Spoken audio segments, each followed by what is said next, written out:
You ever hear a story so crazy, so disturbing that even years later it still keeps you up at night? Well, then you've come to the right place, because this is our show where we tell scary stories that are so messed up, so disturbing that you might not sleep for weeks. And if you like that kind of thing, then stay tuned, because tonight's episode will make all your nightmares come true.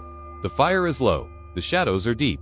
Let me tell you a horror story about secrets best left buried in the grave, and a ghost who seeks vengeance from beyond the grave. I am Eli, and this is our show. I was 13 years old and living in a small town in Indiana when my family and I moved into an old Victorian house. It had been abandoned for at least 10 years, and rumors were that it was haunted by the ghost of a young girl who had died there mysteriously. Despite these rumors, my dad bought the house because he believed that nothing bad could happen to him or his family. He said that ghosts were just a bunch of bull and that we should have no fear. But while my dad was right that nothing bad would happen to him, he was very wrong about me.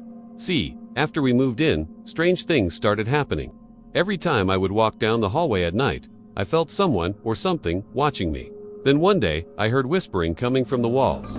The whispers sounded like they were coming from inside the walls, and they seemed to say my name over and over again. At first, I tried to ignore them, but they got louder and more frequent until I could untake it anymore and told my mom about it. Mom didn't believe me, so she did what any rational person would do. She called my dad at work and asked him to come home so he could look into it. But when my dad came home and I told him what was going on, he just laughed and told me to get over my wild imagination.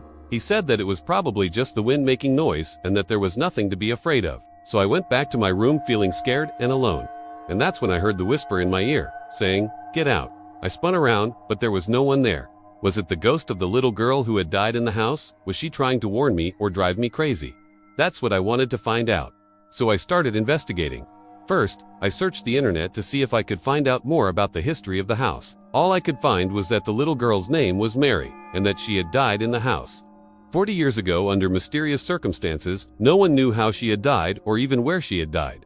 Then I went to the local library to see if they had any records on Mary. There, I found the death certificate, which stated that Mary had died in the house. It also stated that she had died from a sudden illness. But the strange thing was that no one had attended her funeral. It almost looked like she had died alone without anyone knowing it.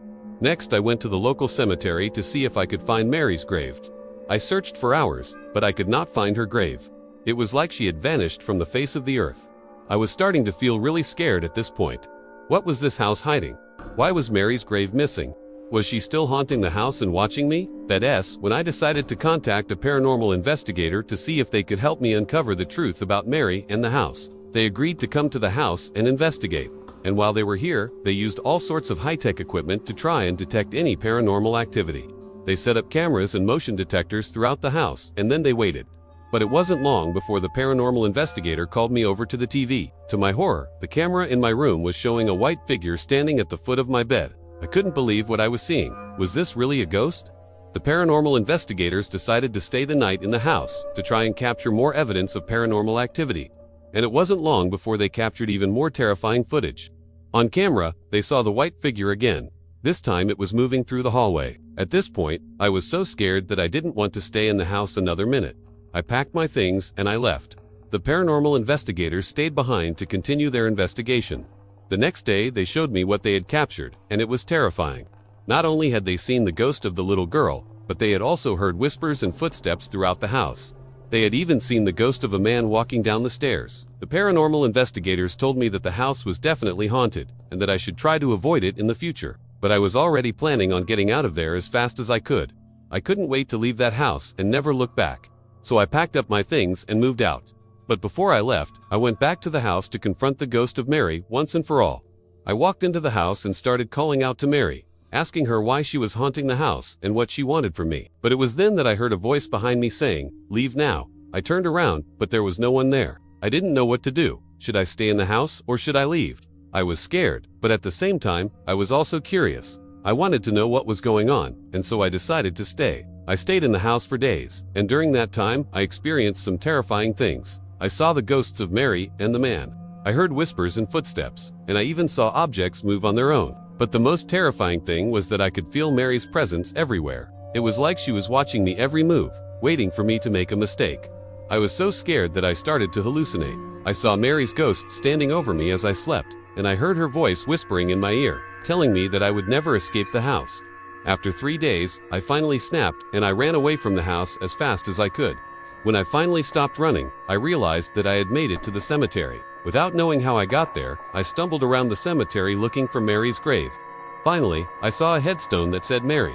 I don't remember if I cried or screamed, but I'll never forget what I saw next.